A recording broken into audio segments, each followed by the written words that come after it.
मुझे नहीं पता ये वीडियो कितनी लंबी होने वाली है, लेकिन अभी तक यूट्यूब से लेके गूगल तक जहाँ पर भी कोई भी सीए से संबंधित कैसा भी तर्क है, उसके तर्क वितर्क दोनों को इसमें कवर किया जा रहा है, ये याद रखना। आधी वीडियो देख के ना आप लोग जज मत करना जब तक कि इसकी पूरी वीडियो ना देख लो। जब पूरी वीडियो देख लो उसके बाद आप लोग डिसीजन लेना, और डिसीजन लेने के बाद फिर ये बताना कि जितना मैंने सोचा है क्या उससे और ज़्यादा सोचा जा सकता है ब्रॉड। अगर सोचा जा सकता है, उससे और ज़्यादा पहलुओं पर बात की जा सकती है, तो आप उनको कमेंट बॉक्स में जरूर मेंशन कीजिएगा, ठीक है। आगे बढ़ लेते हैं। लेकिन ये कुछ फैक्ट हैं सीए से संबंधित, ये फैक्ट बिल्कुल ज़्यादा चर्चा करूंगा नहीं, याद कर लेना आप, ये बहुत ईजी है, ऐसा कुछ है नहीं।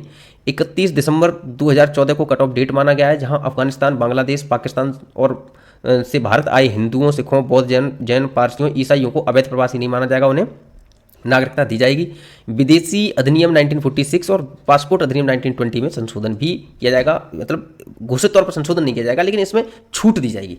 अब बढ़ लेते हैं इसके जो पक्ष विपक्ष हैं उसको सही से समझने के लिए। तो आ जाइए, मान के चलिए ना कि 3 लोग हैं, ए, बी और सी, और इसमें ना बी ऐसा है जो इस अधिनियम के पक्ष में है, और सी और ए ऐसा है जो इसके विपक्ष में है। मान के चलो, सिर्फ मान रहे हैं, आप लोग सोचने में लग जाना अभी ए बी सी से किसी पार्टी वार्टी के नाम।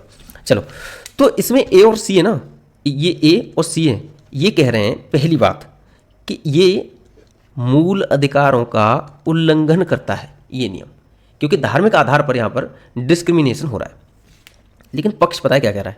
पक्ष कह रहा है कि भाई ये कौन सी बात हुई, धार्मिक आधार पर कैसे कह सकते हो आप, क्योंकि हमारे जो फंडामेंटल राइट हैं वो हैं किसके लिए, वो हमारे देश के नागरिकों के लिए हैं।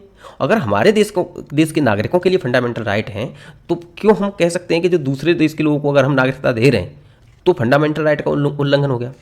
विपक्ष कह रहा है कि भाई ये तो बचपने वाली बात हो गई, क्योंकि आर्टिकल जो 14 है, जो आर्टिकल 14 है, जो धार्मिक आधार पर किसी भी राज्य को धार्मिक आधार पर भेदभाव करने से रोकता है। आर्टिकल 14 न केवल भारतीयों के लिए अवेलेबल है, न केवल भारतीयों के लिए इसके अंतर्गत शामिल किया जाता है, बल्कि इसके अंतर्गत विदेशी नागरिकों को भी शामिल किया जाता है। तो इस आधार पर तो नहीं कह सकते, यानी कि आर्टिकल 14 के आधार पर हम डिस्क्रिमिनेशन मान सकते हैं, लेकिन नहीं। पक्ष ये कह रहा है कि देखिए, आर्टिकल 14 में ही एक चीज इंक्लूड है, और वो क्या है, और वो है रीजनेबल क्लासिफिकेशन डॉक्ट्रिन। कह रहा है कि अगर कोई वैलिड रीजन है ना तो हम क्लासिफिकेशन कर सकते हैं, और अगर हम क्लासिफिकेशन करेंगे किसी वैलिड रीजन पर तो आर्टिकल 14 के अंतर्गत उसमें भेदभाव नहीं माना जाएगा। ये तो आर्टिकल 14 के अंतर्गत ही मेंशन है। जो रीजनेबल क्लासिफिकेशन है, वो रीजनेबल क्लासिफिकेशन डॉक्ट्रिन आर्टिकल 14 के अंतर्गत ही मेंशन है, तो आर्टिकल 14 के आधार पर हम संविधान का उल्लंघन तो नहीं मान सकते। लेकिन ये ना, ये कह रहे हैं कि चलो ठीक है, अगर आप हमारा ये बात नहीं मान रहे हमारी कि भाई आर्टिकल 14 नहीं, तो प्रस्तावना ले लीजिए। प्रस्तावना का क्या करेंगे आप, क्योंकि प्रस्तावना में पंथ निरपेक्ष शब्द का यूज किया गया है, धर्म के आधार पर तो दे ही रहे हैं। लेकिन ये क्या कह रहे हैं, पक्ष कह रहा है कि भाई ये धर्म के आधार पर नहीं है, ये अल्पसंख्यक उत्पीड़न के आधार पर है, ये अल्पसंख्यक उत्पीड़न के आधार पर है। ये कौन सा शब्द यूज किया गया है? ये वो शब्द यूज किया गया है जो सरकार द्वारा सुप्रीम कोर्ट को दिया गया था।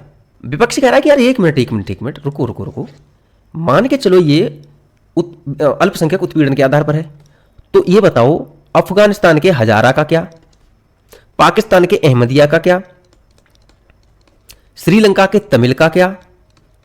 भाई इन सबको कहां ले जाओगे? और पाकिस्तान के बलूचों का क्या, पक्ष कह रहा है कि देखिए एक मिनट सुनिए, पहले बलूचों से शुरू करते हैं, क्योंकि बलूच शुरू से ही पाकिस्तान में एक नए राष्ट्र की मांग करते आए हैं, ठीक है। और अगर हम बलूचों को अगर अभी नागरिकता देते हैं तो इसका मतलब ये है कि हम पाकिस्तान के आंतरिक मामलों में हस्तक्षेप कर रहे हैं, जबकि भारत का जो इंटरनेशनल स्टैंडर्ड क्या है कि भारत किसी भी देश के न तो आंतरिक मामलों में हस्तक्षेप करता है और ना ही किसी देश को हमारे आंतरिक मामलों में हस्तक्षेप करने की अनुमति देता है। कश्मीर के मुद्दे पर हम किसी को नहीं बोलने देते, क्योंकि ये हमारा आंतरिक मुद्दा है। ऐसे ही बलूचिस्तान पाकिस्तान का आंतरिक मुद्दा है। तो अगर हम यहाँ के नागरिकों को नागरिकता देना शुरू कर देंगे तो कहीं ना कहीं बलूचों के जो आंदोलन है उसको बढ़ावा देना शुरू हो जाएगा, वो भी खुले तौर पर। इसलिए बलूचों को नागरिकता नहीं दे सकते। अब बात आती है हजारा अहमदिया, ये दोनों ही मुस्लिम हैं। ये अल्पसंख्यक किस आधार पर कहे जा सकते हैं कि ये अल्पसंख्यक हैं? ये मुस्लिम है। ये जातीय आधार पर इनका उत्पीड़न माना जा सकता है, अल्पसंख्यक नहीं है ये, क्योंकि ये मुस्लिम है। और मुसलमानों में मुसलमान कैसे अल्पसंख्यक हो सकते हैं भाई? जैसे अब हमारे देश में ही दलित हैं, दलितों को दबाया जाता रहा है शुरू से, लेकिन है तो भी इसी का हिस्सा। तो इस आधार पर हम ये तो नहीं कह सकते कि अब इनको एक अलग प्रोविजन दिया जाना चाहिए। भाई ये दोनों हैं तो मुस्लिमों का हिस्सा, तो हम धार्मिक आधार पर नहीं कह सकते। और अगर बात तमिल की आती है तो श्रीलंका का घोषित तौर पर कोई धर्म नहीं है, ये ध्यान रखना।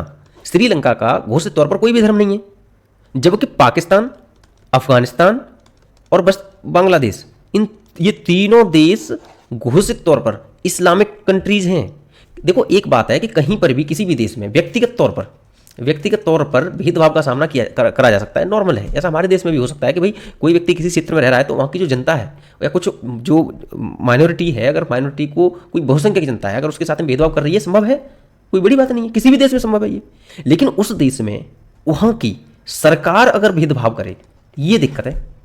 तो पाकिस्तान में, अफगानिस्तान में क्या है, सरकारें भेदभाव कर रही हैं, यहाँ का बड़े स्तर पर इनका धर्म परिवर्तन किया जा रहा है, सरकारों के संरक्षण में किया जा रहा है, सरकारें रोक ही नहीं रही हैं, इस निंदा पर फांसी दे दी जाती है। इस आधार पर हम कह सकते हैं कि हम उन देशों को नागरिकता दे रहे हैं जहां पर धार्मिक आधार पर लोगों का उत्पीड़न हो रहा है और धार्मिक आधार पर वह अल्पसंख्यक हैं, और साथ ही उस देश का घोषित तौर पर एक धर्म भी है।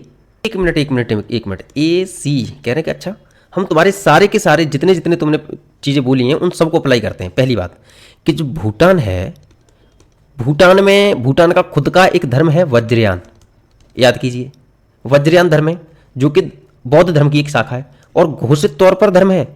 और इस भूटान के अंदर क्या किया गया है कि जो हिंदू जनता है जो कि माइनॉरिटी है, इसके पूजा स्थल से लेके इनके क्रियाकलापों और त्योहार, इन सब पर प्रतिबंध तो नहीं लगा गया है, लेकिन इन सब को मनाने पर एक कमी की गई है ठीक ठाक बाकायदा, और वो भी गवर्नमेंट के द्वारा। फिर ये बताइए कि आपने भूटान को शामिल क्यों नहीं किया? अगर ये धार्मिक आधार पर डिस्क्रिमिनेशन नहीं है तो आपने भूटान को शामिल क्यों नहीं किया है? बी कह रहा है कि एक मिनट आप फिर से चक्कर खा गए। भाई ये ठीक है, इसने एक हद तक रेस्ट्रिक्शन लगाए हैं, ठीक है, लेकिन क्या यहां पर लोगों को मारा जा रहा है? क्या यहां पर बड़े स्तर पर धर्म परिवर्तन कराया जा रहा है? क्या यहां पर बड़े स्तर पर उत्पीड़न कराया जा रहा है? अरे पाकिस्तान में जहां 13% हिंदू थे, अब कितने 2.7% हिंदू हैं, वो भी डाटा गवर्नमेंट का ऑफिशियल डाटा के अनुसार। असलियत में कितने ये तो कहा ही नहीं जा सकता। और बांग्लादेश में हिंदू थे, कितने हिंदू थे ये पता है आपको? 22% हिंदू थे, अब ये 7.95% हिंदू बचे हैं बस, ये पता है आपको? अफगानिस्तान का ले लीजिए, अफगानिस्तान में कितने थे? 7.7 लाख हिंदू थे एक रिपोर्ट के अनुसार, उसके बाद में केवल 7,000 हिंदू बचे थे। लेकिन अभी ये बताया जा रहा है कि 100 से भी कम हिंदू हैं, गिनती के 100 से भी कम हिंदू हैं। देखिए ए सी कह रहे हैं कि चलो ठीक है, चलो तुम्हारी ये बात मान ली, लेकिन एक बात सुनो कि आपने जो रोहिंग्या हैं,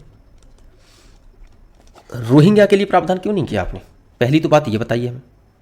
और दूसरी बात ये कि तमिलों के बारे में भी आपने जो हमें डिसीजन दिया है वो हमें संतुष्ट करने वाला है ही नहीं।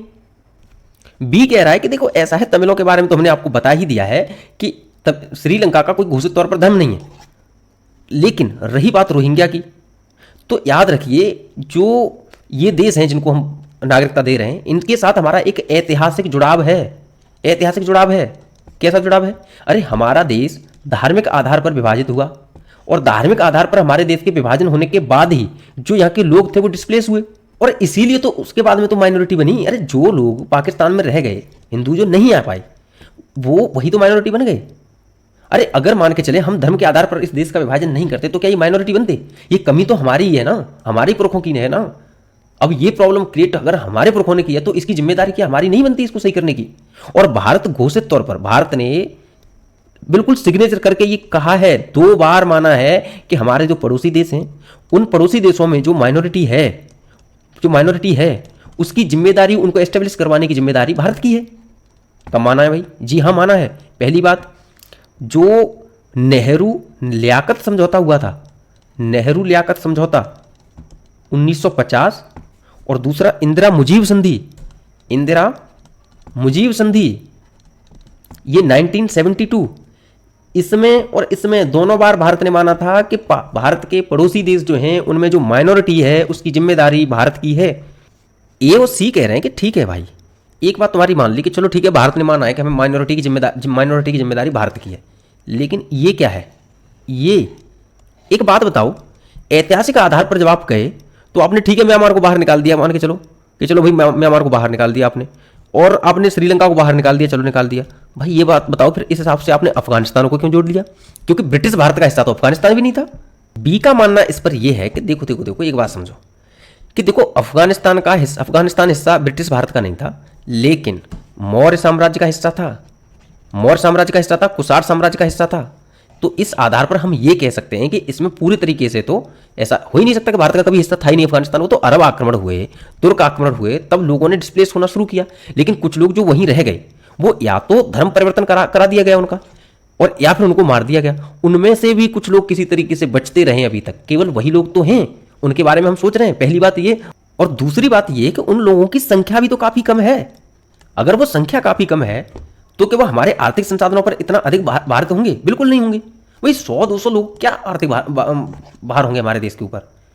तो इस आधार पर हम कह सकते हैं एथिकल मुद्दा है, ये कोई कानूनी मुद्दा नहीं है, ये एथिकल मुद्दा है कि कम से कम कुछ लोगों की तो जान बच जाएगी। अरे मूर्ति थी माता बुद्ध की बामियान में, उनको तो फोड़ दिया बम मार के। वो है ऐसा बहुत अधिक समस्याओं का सामना कर रहे हैं, इसलिए भारत के द्वारा ऐसा कदम उठाया जा रहा है। लेकिन एक मिनट, ए और सी कह रहे हैं कि भाई एक बात बताओ, आपने असम अकॉर्ड के बारे में बात की कभी, जो 1985 में हुआ था? इसमें कहा गया था कि 25 मार्च 1971 के बाद में असम में अंदर आए हुए कोई भी शरणार्थी, चाहे वो हिंदू हो या मुस्लिम, उनको असम से बाहर निकाला जाएगा, उनको उनके देश भेजा जाएगा। लेकिन उनमें से आप कुछ को तो नागरिकता दे चुके हो, बच्चे हैं लगभग 19 लाख, और 19 लाख में से 12 लाख हैं हिंदू और बाकी के 7 लाख हैं मुस्लिम। अब उनमें से आप 12 लाख को तो नागरिकता दे रहे हो, 7 लाख को नहीं दे रहे, इसका क्या इशू है भाई? और दूसरी बात, जिनको आप नागरिकता दे रहे हो उनमें एक बात बताइए, पहले से हमारे देश के ऊपर इतना ज़्यादा जनसंख्या भार है, लोग इतने ज़्यादा बेरोजगार हैं, सरकारी नौकरियों की इतनी ज़्यादा कमी है, इन सबको भी अगर आप नागरिकता दे दोगे तो ऐसे हमारे जो देश के पहले के जो लोग हैं, निवासी हैं, जो मूलतः हैं पहले से ही, उनका क्या होगा? उनकी नौकरियों पर क्या इससे प्रभाव नहीं पड़ेगा? बी कह रहा है कि देखो हम इन सबको क्लियर करेंगे जल्दी। अब आप लोग लो डिसीजन कि भाई कहाँ कमी रह गई, किस चीज़ को नहीं शामिल किया गया। आप कमेंट बॉक्स में जरूर मेंशन करो, मुझे पता है एक से एक तेज लोग हैं और वो जरूर कुछ ना कुछ ऐसा मेंशन करेंगे जो इसमें नहीं शामिल होगा। करिए आप, मैं देखता हूँ क्या क्या मिलता है ऐसा।